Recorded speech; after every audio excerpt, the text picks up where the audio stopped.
Now, with today being both Toy Box Tuesday and Giving Tuesday, it's time to toss it over to our own Jesse Irwin, who's joined by a local nonprofit leader. Jesse. Well, this morning we are joined by Monica Holmes with Kansas Big Brothers Big Sisters. And Monica, thank you so much for taking the time to talk to us this morning. How you doing? I'm good. Thank you for taking the time to meet with me. Zoom. This is cool. This Different, is the future. new. Well, I'm happy to be able to talk to you because honestly, there's some exciting news. We got to hang out with I guess a couple months ago. And can you give us a little bit of an update on him? Yeah, so that was Jarnell.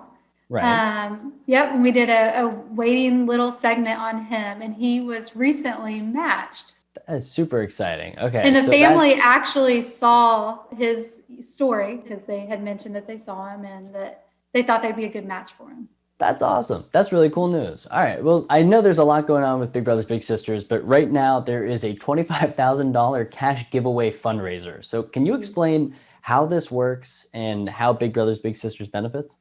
Yeah, so this is a statewide fundraiser. It's to raise money for kids that we serve throughout Kansas. And although it is statewide, any tickets sold in Crawford County, that money will stay in Crawford County. So there's only going to be 5,000 tickets sold. So it's first come, first serve, $50 per ticket. And then there's also, besides the $25,000 cash prize, there's 4 additional prizes that are pretty awesome as well. There's clearly a huge connection between all the different chapters of Kansas Big Brothers Big Sisters. I mean, can you explain a little bit of that relationship? Because it seems pretty integrated. Yeah, we all work together. I mean, we meet Zoom right now. We used to meet once a month in person, but now it's through Zoom, and we all kind of work together. I mean, we're all here to do the same thing, and that's to serve kids. So we are one team, but then we just have our own little counties that we serve. So yeah. Has it been hard making matches happen and continuing the relationships between bigs and littles throughout this second half of this year as the pandemic's continued on? It's sort of had its ebbs and flows. Highs and lows, yeah. That was a concern of ours. How are we going to continue this? Are our bigs going to want to continue to meet with our littles? Are we going to be able to continue to make matches? But it's crazy because it hasn't been an issue at all. Our bigs have been awesome. They've continued to, if they don't want to meet in person, they've found some cool ways to meet with their littles virtually.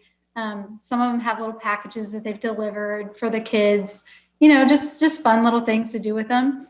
And then our new matches, I just had a match meeting last week that I sat on. And it was just like this, we watched the little and the big meet for the first time virtually.